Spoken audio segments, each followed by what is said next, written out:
પ્રગટ પુરુષ હોય ને તેને ઓળખી શકતા નથી.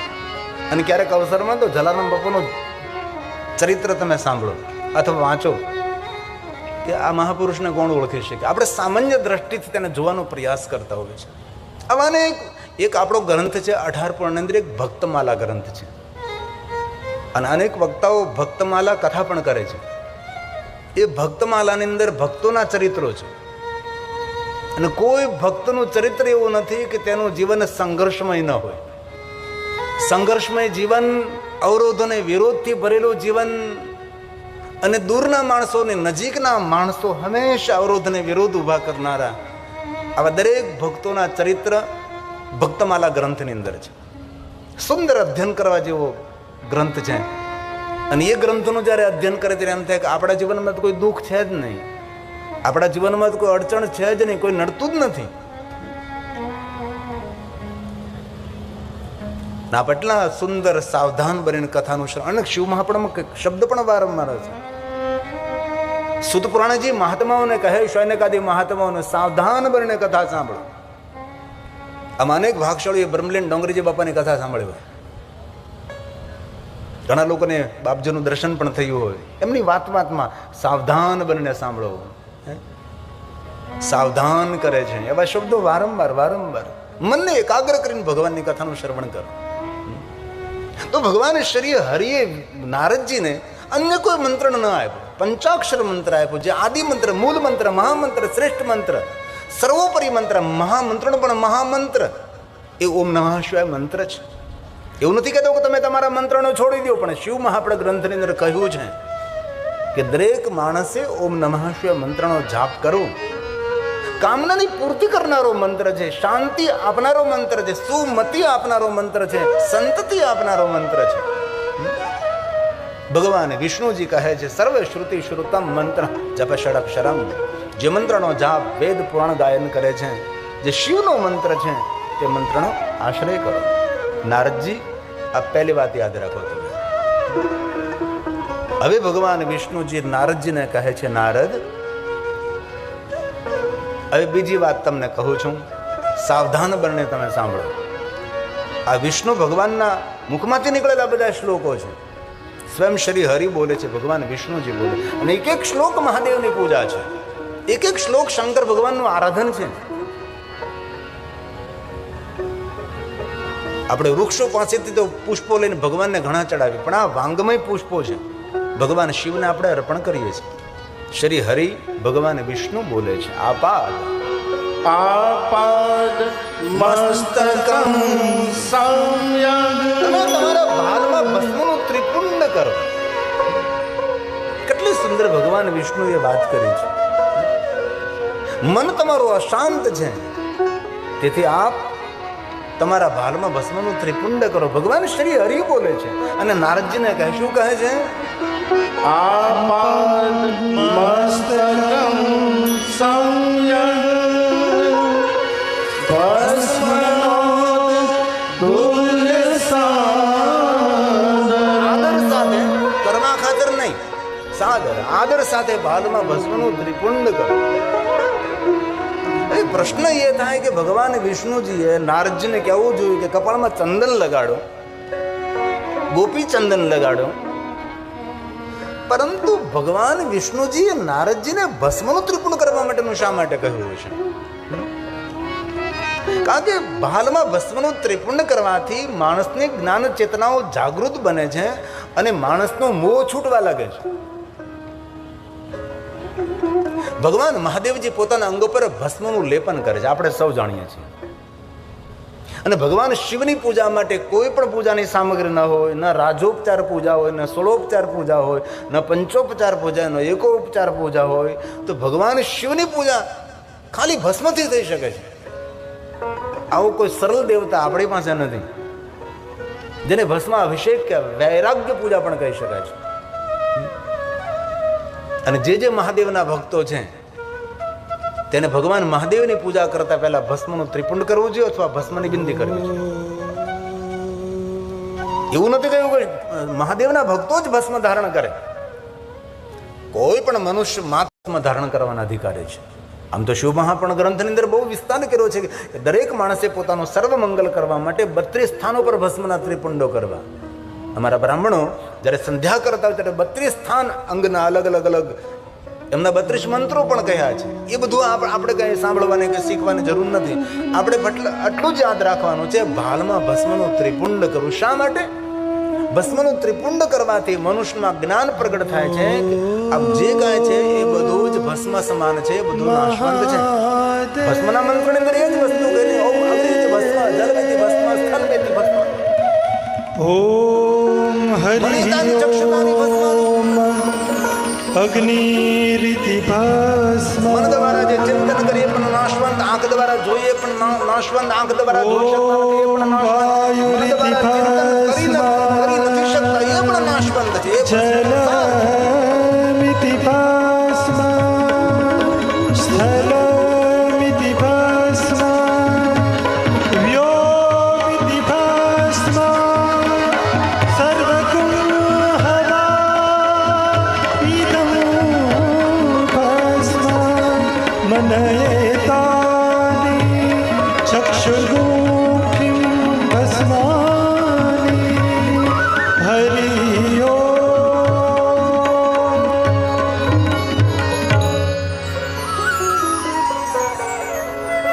ભસ્મનું સાચું નામ તો વિભૂતિ છે. ભગવાન મહાદેવ પોતાના અંગ ઉપર ધારણ કરે તેને વિભૂતિ કહેવાય. કોઈ મહાન કોઈ તપસ્વી સાધુ હોય તેને પણ વિભૂતિ કહેવાય. તો આ ભસ્મનું સાચું નામ તો વિભૂતિ છે. તો વિભૂતિને ભસ્મ શા માટે આપણે કહીએ ભાઈ? તો શિવ મહાપુરાણ ગ્રંથની અંદર ઉલ્લેખ કર્યો છે કે તેનું સાચું નામ વિભૂતિ છે. ભગવાન શિવ પોતાના અંગ ઉપર ધારણ કરે છે, ઋષિ મુનિઓ પોતાના અંગ ઉપર ધારણ કરે છે. ભસ્મનું સાચું નામ વિભૂતિ છે. તો એને ભસ્મ શા માટે કહેવામાં આવે? ત્યારે શિવ મહાપુરાણ ગ્રંથમાં તેનો ઉલ્લેખ છે કે જે કોઈ મનુષ્ય વિભૂતિને ધારણ કરે છે તેના જન્મ જન્માંતરના પાપ બળીને ભસ્મ થાય છે, તેથી તેને ભસ્મ કહેવામાં આવે છે. એક જન્મની જન્મ જન્માંતરના પાપો બળીને ભસ્મ થાય, તેથી વિભૂતિના ભસ્મ કહીએ છીએ. ભગવાન શિવનો શૃંગાર કયો ભાઈ? વિભૂતિ તો છે. અંગ વિભૂતિ ગલે રૂંઢમાલા. શંકરજીનું રૂપ અને શંકરજીનું સ્વરૂપ એ પણ સમજવું ઘણું મુશ્કેલ છે. શિષ્ય મંદાગ્રી હારી ભાલ ચંદ્ર ત્રિલોચન પંચકૃત સનાતમાં દશવાહુ ત્રિશુલ ધૂપ, આવું શંકરજીનું અટપટું રૂપ છે. જેના અંગ ઉપર વિભૂતિ ધારણ કરે છે, અંગ ઉપર ભસ્મ લગાવે છે. સૌથી જુદા સૌથી અલગ ભગવાન શંકરજીના રૂપ અને સ્વરૂપ છે.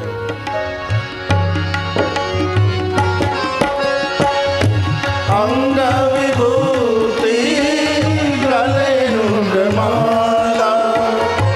અંગ વિભૂતિ ગલે રૂંઢમાલા.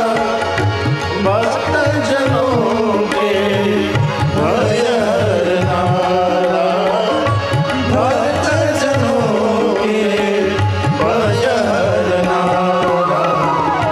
નમઃ શિવાય નમઃ શિવાય નમઃ શિવાય નમઃ શિવાય. હર હર ભોલે નમઃ શિવાય. હર હર ભોલે નમઃ શિવાય. માઇકમાં મજા નથી આવતી. કોરું કોરું વાંચો. બોલીને વાંચવું છે ને? બોલીને તકલીફ છે. હે મહાદેવ.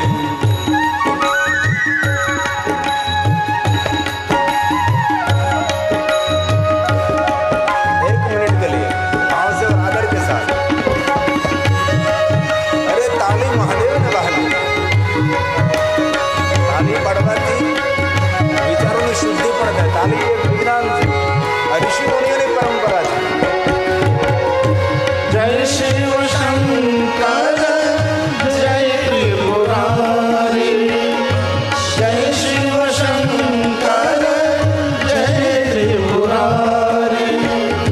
શંભુ સેવક તોહિ મુરારી. શંભુ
નારદને કહે છે, નારદ મનને શાંત કરવા માટે ભાલમાં ભસ્મનું ત્રિપુંડ કરો.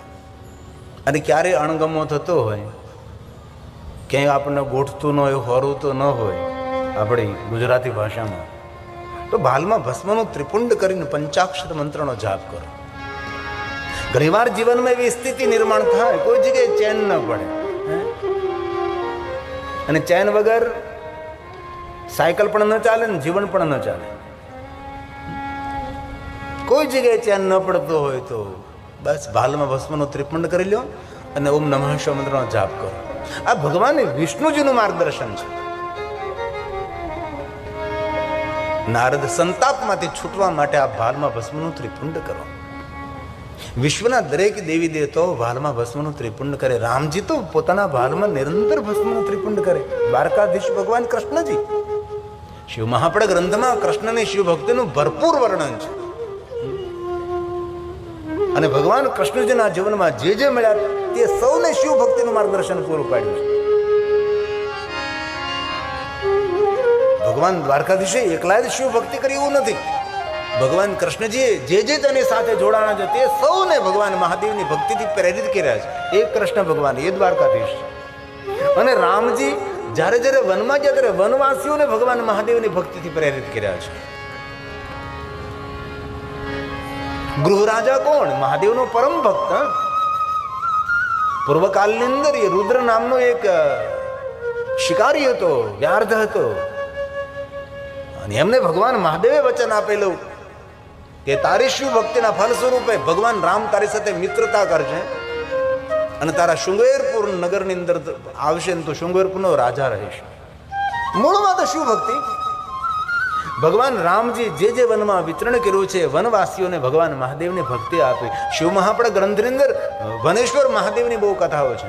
આપણા ગ્રંથોમાં શિવ મહાપડ ગ્રંથમાં થોડી ઓછી છે, બાકી જે તામિલી ગ્રંથો છે ને એમાં તો અદ્ભુત કથાઓ, ઘણી વાતો તો આપણને સમજવામાં પણ ના આવે કે ભગવાન મહાદેવજી આવા વનમાં રહેનારા, શિકાર કરનારા, એમને ભગવાન મહાદેવ મળ્યા, કઈ રીતે મળ્યા છે? પણ શિવનો દરબાર છે, ભાવ ભાવા કર્મ શિવમ. ઘણી વાર આવા પ્રશ્નો ઉભા થાય કે આવું કઈ રીતે બની શકે છે? પણ ચિત્ર વિચિત્ર કથાઓ ભગવાન મહાદેવની શિવમાંથી તારનારો ભગવાન મહાદેવ છે. ને જે મનુષ્ય ભસ્મનું ત્રિપુંડ કરે છે તે પ્રપંચથી છૂટે છે. ને આપણે સૌ પ્રપંચથી ઘરાયેલા હોય છે. પૂછો આપણા જાતને, પ્રપંચ એટલે બીજાની પંચાયત. પોતે પંચાયતમાં સભ્ય ન હોય પણ ગામ આખાની કરતો હોય. એ પ્રપંચમાંથી છૂટવું હોય તો વિષ્ણુ ભગવાન નારદને કહ્યું કે નારદ, પ્રપંચમાંથી મુક્ત કરનાર ભગવાન શિવનું વરદાન એ ભસ્મ છે. તમે તમારા ભાલમાં ભસ્મનું ત્રિપુંડ કરો અને આદર સાથે ભસ્મનું ત્રિપુંડ કરો. શિવ મહાપડ ગ્રંથની અંદર બહુ જ ભસ્મનું વિસ્તૃત વર્ણન છે. શ્રોત ભસ્મ, સ્માર્ત ભસ્મ, લૌકિક ભસ્મ, અગ્નિ ભસ્મ, દેવાગ્નિ જનિત ભસ્મ, શિવાગ્નિ જનિત ભસ્મ, અનેક પ્રકારે ભસ્મના પ્રકારો છે. પણ એક વસ્તુનું જરૂર સંશોધન ચાલે છે કે લોકો એમ કહે છે કે મહાદેવજી શમશાનની ભસ્મ લગાવે છે, પણ શિવ મહાપડમાં કોઈ ઠોસ પ્રમાણ નથી મળતું કે શમશાનની ભસ્મ શિવજી લગાવી. તો ભલે કોઈ કહે કે ભાઈ કાશીની ભસ્મ, કઈ જગ્યાએ ભસ્મ, કોના શરીરને અગ્નિ સંસ્કાર આપ્યો, કઈ રીતે ભગવાન શિવજીએ ભસ્મ લગાવી. એક મહાત્મા સાથે સુંદર સંવાદ થતો હતો. તે મહાત્માએ કહ્યું કે અરે ભાઈ, સીધી જ વાત છે. મેં કીધું બોલો. દક્ષ મહારાજે યજ્ઞ કર્યો, પોતાની પુત્રી સતીને આમંત્રણ ના આપ્યું, સતી આવ્યા, બળીને ભસ્મ થયા. એમના અંગમાંથી બનેલી ભસ્મ શિવજીએ પોતાના અંગ પર લગાવી. તમે તો શક્તિપીઠો ક્યાંથી આવી? સીધી જ વાત છે ને. જો સતી બળીને ભસ્મ થયા હોય તો પછી ભગવાન શંકરજી સતીનું શબ લઈને વિચરણ કરવા લાગે હિમાલય પહાડોની અંદર. વિષ્ણુ ભગવાને ચક્રને આજ્ઞા કરી અને ચક્રથી સતીના અંગને અલગ કરવામાં, સતીનું અંગ જ્યાં જ્યાં ધરતી પર પડે છે જે એક જ્યોત પ્રગટ થાય છે, જેને આપણે શક્તિપીઠ કહીએ છીએ. એકદમ સીધી વાત છે. જો સતી બળીને ભસ્મ થયા તો આ શક્તિપીઠોનું પ્રાગટ્ય કેવી રીતે થયું? એ પણ એક પ્રશ્ન ઉલઝાવનારો પ્રશ્ન છે. એ પણ ઠોસ પ્રમાણ નથી.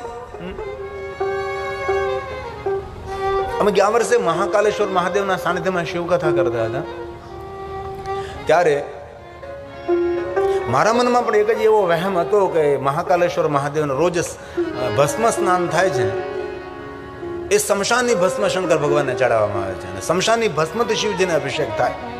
આવું મારા મનમાં પણ હતું. આજથી 25 વર્ષ પહેલા મેં વિરોધ કરેલો કે આ જૂઠું છે, ન કરવું જોઈએ. મહાકાલેશ્વર ઉપર મેં સીધો પ્રહાર કરેલો જ્યારે સોશિયલ મીડિયાનું કોઈ જોર નહીં હતું.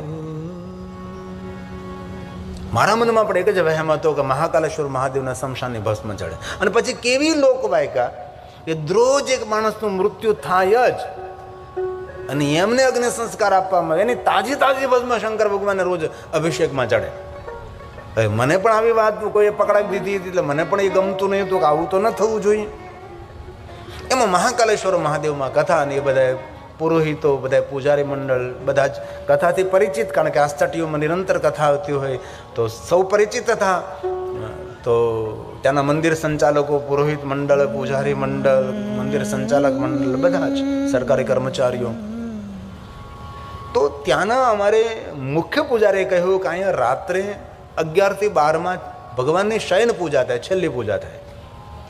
જ્યાં કોઈ પણને રહેવા દેતા નથી. 5 બ્રાહ્મણો રહે છે અને 5 બ્રાહ્મણો ભગવાન મહાદેવની મધ્યરાત્રિની પૂજા કરે. બાકી આખું પરિસર મહાકાલનું ખાલી કરવામાં આવે અને સિક્યુરિટીને સોંપી દેવામાં આવે. કોઈ પણ ચકલું પણ ત્યાં ફરકી ન શકે. 5 બ્રાહ્મણો હોય, પૂજા કરી અને મંદિરના કપાટને વધાવી અને પછી જતા રહે. તો મેં કહ્યું કે મને રહેવાનો અવસર મળે?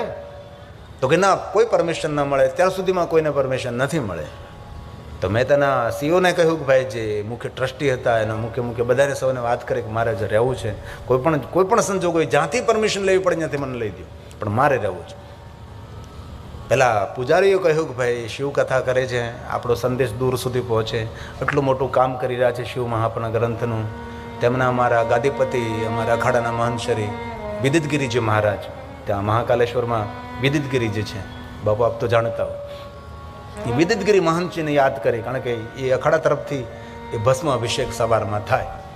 તો વિદિતગીરીજીએ કહ્યું કે ભાઈ ગિરી બાપુ છે, ઘણા સમયથી શિવ ધર્મનો પ્રચાર પ્રસાર કરી હતી, અમને જો પરમિશન મળે તો વધારે સારું, ભાગજો કે મને પરમિશન મળે અને હું રાત્રે રોકાણો. આ રાત્રિનો ફોટો છે. રાતના 12 વાગે અંદર 5 બ્રાહ્મણો સિવાય કોઈ ન રહી શકે. અને આનું નામ છે રમણ પૂજારી, રમણ ગુરુજી. વિદ્વાન બ્રાહ્મણો, બધા પ્રકાંડ વિદ્વાન બ્રાહ્મણો, એ જ શિવાલયમાં રહી શકે રાત્રે. બાકી અને એ પછી કપાટ વધાવી લે એટલે એને બહાર નીકળી જવાનું. આ મારો નિજી અનુભવ છે. તો આશીર્વાદ આપ્યા, પૂરી પૂજાનું દર્શન કર્યું મેં. પરંતુ એ 5 ગુરુજીએ મને કહ્યું કે એક વેદના વ્યક્ત કરવાની છે અને તમારે અમારું કામ કરવાનું છે.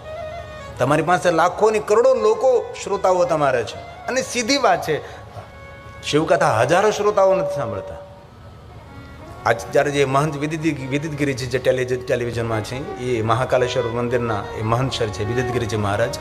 તો મેં કીધું હા, હજારોની, લાખોની, કરોડોની સંખ્યામાં દેશ વિદેશની અંદર નિરંતર મહાદેવની કથાનું શ્રવણ કરનારા બધા જ મહાદેવના ભક્તો છે. મેં કીધું કહો તમે કઈ સેવા કરવાની છે?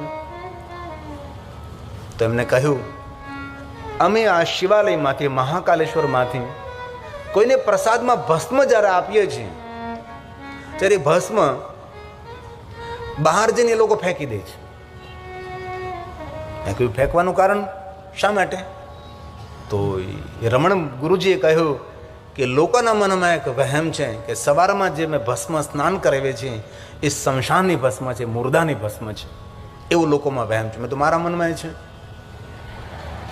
સીધી વાત, મારા મનમાં પણ એ જ વહેમ છે કે તમે શમશાનની તાજી ભસ્મ ભગવાન મહાદેવને ચડાવો છો. ત્યારે એ રમણ ગુરુજીએ મને કહ્યું, મહેશ ગુરુજી પણ ત્યાંના પૂજારી છે, પ્રધાન પૂજારીઓ તેને કહેવાય. તો એમને ખુલાસો કર્યો કે પહેલાં પણ કોઈ દિવસ અમે મહાકાલેશ્વર મહાદેવને શમશાનની ભસ્મ ચડાવી નથી, અત્યારે પણ શમશાનની ભસ્મ ચડતી નથી, આવતા સમયની અંદર પણ અમે કોઈ દિવસ મહાકાલેશ્વરને શમશાનની ભસ્મ નહીં ચડાવીએ. પણ એક આ લોકવાયકા અત્યારે જે તમે જોવો છો, મહેશ ગુરુજી છે, મહાકાલેશ્વરના પ્રધાન પૂજારી છે. એમને તો મંચ ઉપર આવીને કહ્યું કે શંકર શમશાનનો દેવ નથી, શંકર કૈલાસનો દેવ છે. અને એ પણ અમારો વિરોધ ચાલી રહ્યો છે કે શમશાન ઉપર કૈલાસ શબ્દ નહીં લખવો જોઈએ. આ શબ્દની હત્યા કરી રહ્યા છીએ આપણે સૌ. એકવાર હું કોઈ સફર કરી રહ્યો હતો ને ગામના પાદરમાંથી નીકળ્યો હતો, અને શમશાનમાં કૈલાસ ધામ લખેલું હતું. કયું ગામ છે ખબર નહીં. એ ગામની અંદર હું ગયો. મેં તો આ ગામના સરપંચ શ્રી કોણ છે? તો કે ફલાણા ફલાણા. એનું ઘર ગોતું ગયો, ઓળખી ગયો મને એ માણસ. મેં કીધું એક કામ કરવાનું છે ભાઈ તમારે. તો કે શું? આ તમારા ગામના શમશાન ઉપર કૈલાસ ધામ લખેલું છે ને એ વીખી નાખવાનું છે. એ માણસને સમજાયો. મેં તો કોઈ પણ તમે લખો, સંસ્કાર ધામ લખો, અંતિમ સંસ્કાર લખો, જે તમને ઠીક લાવે લાગો, પણ શમશાનના દ્વાર ઉપર તમે કૈલાસ શબ્દ લખો છો એ યોગ્ય નથી. એ માણસ ડાયો હતો, સમજદાર હતો. મેં વિનંતી કરી, વિનંતી જ કરાય. અને વિનંતીથી જેટલા કામો થાય એટલી અકળાઈથી કામો નથી થતા. તો એમને એ કૈલાસ શબ્દ હટાયો. એને સમજાવ્યો કૈલાસ શબ્દ ભગવાન શિવજીનું નિવાસ સ્થાન છે, અને કૈલાસ કોઈ શમશાન નથી. કૈલાસ તેને કહેવાય છે કે જ્યાંથી એક સ્વર્ગ નહીં, જ્યાંથી કરોડો સ્વર્ગનું નિર્માણ થાય એ કૈલાસ છે.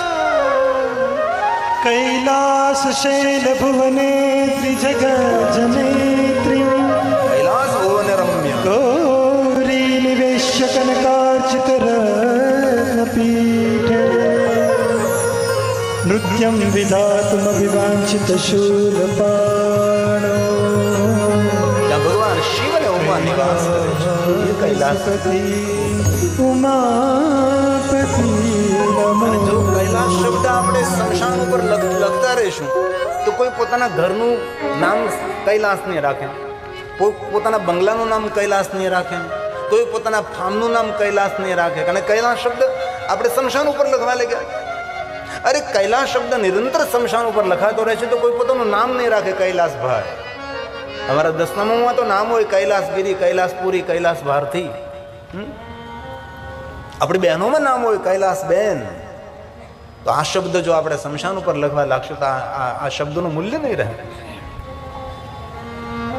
અને પછી એ રમણ ગુરુજીએ મને સમજાવ્યું કે અહીંયા અમે અમારા મહાકાલેશ્વર પરિસરની અંદર એક ભસ્મ બનાવવાનું સ્થાન છે. ભગવાન શિવજીના 5 પ્રધાન મંત્રોનું ગાયન કરી ગાયના ગોબરમાંથી પવિત્ર પવિત્ર કાષ્ટ લાવી અને યોગ્ય રીતે વિધિવત અમે શિવાગ્નિ જનિત ભસ્મનું નિર્માણ કરીએ છીએ. શિવજીના મંત્રો દ્વારા જે ભસ્મ નિર્માણ થાય તેને શિવાગ્નિ જનિત ભસ્મ કહેવાય છે. દેવતાઓના મંત્રો દ્વારા જે ભસ્મ તૈયાર કરવામાં આવે તેને દેવાગ્નિ જનિત ભસ્મ કહેવાય છે. શિવ મહાપડ ગ્રંથની અંદર 5 મંત્રોનું મહત્વ છે, પ્રાધાન્ય છે. અમારા ભણેલા બધા જ છોકરાઓને આ 5 મંત્રો કંઠસ્થ હોય, વિપ્રજનોને, વિપ્રકુમારોને. એ 5 પ્રધાન મંત્રો પર વિધિવત ભસ્મને તૈયાર કરવામાં આવે, ભસ્મને બનાવવામાં આવે છે. ओम हरि ओम सद्योजातं प्रपद्यामि सद्योजाताय वै नमो नमः भवे भवेनाति भवे भवस्मा भवोद्भवाय नमः ओम सद्योजाताय नमः वामदेवाय नमो ज्येष्ठाय नमः श्रेष्ठाय नमो रुद्राय नमः कालाय नमः कलविकर्णाय नमः बलविकर्णाय नमो बलाय नमो बलप्रमथनाथाय नमः सर्वभूतदमनाय नमो मनोन्मनाय नमः ॐ वामदेवाय नमः अघोरेभ्योऽथ घोरेभ्यो घोरघोरतरे सर्वेभ्यो सर्वेभ्यो મહાદેવના 5 પ્રધાન મંત્રો છે. नमस्ते रुद्ररूपे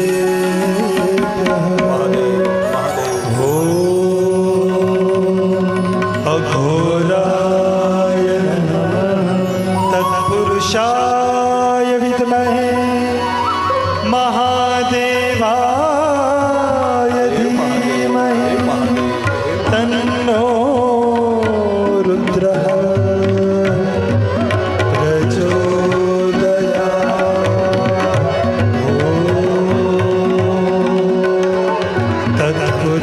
तत्पुरुषाय नमः ईशानः सर्वविद्यानाम्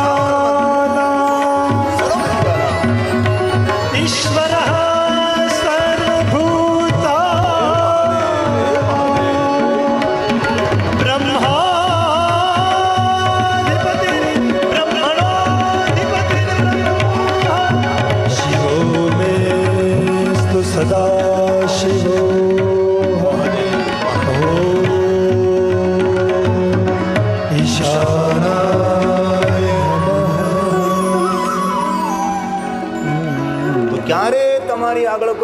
ખોલે કે મહાકાલેશ્વર મહાદેવને શમશાનની ભસ્મ ચડાવવામાં આવે છે, તો એ વાતને નકારો, એ વાતને તોડો, એમને કહો કે નહીં, જુઠ્ઠી વાત છે, આ લોકવાયકા છે. અને ભગવાન મહાદેવ પ્રત્યે જે ખોટી વાતો સમાજમાં ફેલાણી છે, એટલી તો કોઈ દેવતાઓની ફેલાણી નહીં હોય. ભગવાન મહાદેવ પ્રત્યે ના સમજ એટલી સમાજમાં ઊભી થઈ છે, એટલી ના સમજ અન્ય દેવતાઓ પ્રત્યે નથી થઈ. ખબર નહીં કોને આ બધો ખોટો પ્રચાર કર્યો. તો મહાકાલેશ્વર મહાદેવને શમશાનની ભસ્મ નથી ચડતી, શિવાગ્નિ ધન ભસ્મથી અભિષેક થાય, જેને ભસ્મ સ્નાન સવારમાં ભગવાન શિવજીની ભસ્મ આરતી થાય છે.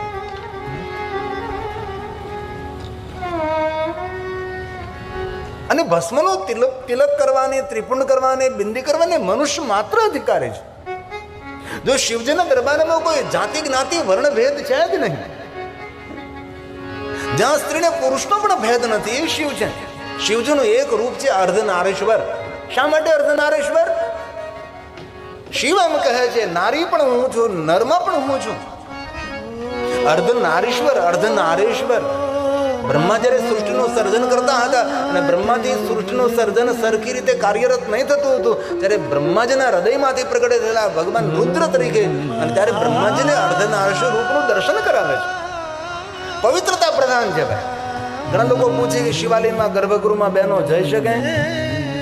પણ શિવાલયના ગર્ભગૃહમાં બે માણસો જઈ શકે છે. એક તો જાણે જેને ભીના વસ્ત્રો પહેર્યા હોય, સીધા નાઈને પલળતા વસ્ત્રોથી ગર્ભગૃહમાં જઈ શકાય. અને બીજો અનટચ જે માણસ વસ્ત્ર, એકદમ પગ નખથી મસ્તક શિખા સુધી જે માણસ પવિત્ર છે, એ શિવાલયના ગર્ભગૃહમાં જઈ શકે છે. સ્ત્રી પુરુષનો ભેદ નથી, જવાનો દરેકને અધિકાર છે. એમને જે શિવાલયના ગર્ભગૃહમાં સંચાલકો તરફથી જવાની મનાઈ હોય, તે શિવાલયના ગર્ભગૃહમાં જવું નહીં જોઈએ. પણ જ્યાં છૂટછાટ હોય ત્યાં જરૂર આપ જઈ શકો છો. ભગવાન શિવના દરબારમાં કોઈ નીચો નહીં, કોઈ ઊંચો નહીં, કોઈ જાતિ નહીં, કોઈ જ્ઞાતિ નહીં, કોઈ વર્ણ નથી. પવિત્રતા પ્રધાન હોય છે આપણી પરંપરા અનુસાર. ઘણા સમય પહેલા એક અમદાવાદમાં કથા હતી, આજથી લગભગ 25 વર્ષ પહેલા. તો નીલકંઠ મહાદેવનું કયા વિસ્તારમાં મને યાદ નહીં રહ્યું, મહાદેવનું શિવાલય હતું, ત્યાં કથા હતી. તો ત્યાં મંદિર ઉપર લખેલું હતું કે ચામડાનો બેલ્ટ પહેરીને કોઈ શિવાલયમાં પ્રવેશ કરવો નહીં. એમાં માણસો તો પ્રશ્નાર્થી હોય જ, તર્કવાદી હોય, પ્રશ્નાર્થી હોય, તુકા કરનારા હોય, ટુંડે ટુંડે મતી જુદી હોય. હું જીવું છું ચહેરાઓના વનમાં, ચહેરાઓ બસ ચહેરાઓ, ચહેરાઓનું જંગલ છે. તો એમને મને કથામાં લખીને આપ્યું કે શિવાલયમાં ચામડાનો બેલ્ટ પહેરીને જવાય. તો મેં કહ્યું, જો પવિત્રતાને ધ્યાનમાં રાખો તો ચામડાનો બેલ્ટ પહેરીને શિવાલયમાં ન જવાય. સીધી વાત છે, એકદમ સી. આપણે હું તો એકદમ ખુલ્લો જવાબ આપવો જોઈએ, અસમંજસ ના આપીએ, એ વિચાર કરતો રહે. નિર્ણય શા માટે? નહીં તો પવિત્રતાને ધ્યાનમાં રાખો તો ચામડાનો બેલ્ટ પહેરીને શિવાલયમાં ન જવાય, અને શંકરને ધ્યાનમાં રાખો, સીધી વાત છે. ગજચર્મ, મર્ગચર્મ, વાઘંબર, એની પણ કથાઓ છે. વાઘનું ચામડું શા માટે? હાથીનું ચામડું શા માટે? મૃગનું ચામડું શા માટે? એની પણ એક ગર્ભિત કથાઓ બધી હોય છે. ગળામાં સર્પ શા માટે? શા માટે ભગવાન શંકરજી ગળામાં સર્પ પહેરે? એ પણ કથા છે, સર્પોની કથા. આ કથાઓ બધી લોકભોગ્ય ન બની, જન જન સુધી ન પહોંચી. હજી પણ ઘણી એવી કથાઓ છે, અનસુની અન કહી રહી, લોકો સુધી નહીં પહોંચી. તેથી મનુષ્ય માત્ર ભસ્મનું ત્રિપુંડ કરે છે, ભસ્મ આપણું મંગલ કરે છે, સારા વિચારો આપે છે. તેથી દરેક માણસે ભસ્મનું ત્રિપુંડ કરવાનો અધિકાર છે. રાત્રે જેને ખરાબ સપના આવતા હોય તેને તો ભસ્મનું ત્રિપુંડ કરીને સૂઈ જવાનું. એ ભગવાન વિષ્ણુજીએ નારદજીને કહ્યું, વિચારોને શાંત કરવા હોય તો ભાલમાં ભસ્મનું ત્રિપુંડ કરો. અમારા મહાત્માઓ ભસ્મ લેપન કર્યા, આ શરીર ઉપર ભસ્મનો લેપ કરે. શા માટે કરે ભાઈ? કારણ કે શિવ મહાપડ ગ્રંથમાં તેનો મહિમા છે. જે કોઈ સાધુ, જે કોઈ મહાત્મા ભસ્મનું લેપન કરે છે, લેપન કરવાથી આ શરીરની અંદર નાના નાના છિદ્રો હોય છે, એ છિદ્રોમાં ભસ્મ જાય છે. જેટલા જેટલા શરીરના છિદ્રોમાં ભસ્મ પ્રવેશ કરે છે, એટલા શિવલિંગોની પૂજા કરવાનું ફલ એ ભસ્મ સ્નાન કરનારને મળે છે. તેથી મહાત્માઓ પોતાના અંગ ઉપર ભસ્મનું લેપન કરે છે. તો ભગવાન વિષ્ણુજીએ નારદજીને ભસ્મનું ત્રિપુંડ કરવાનું કહ્યું છે પહેલી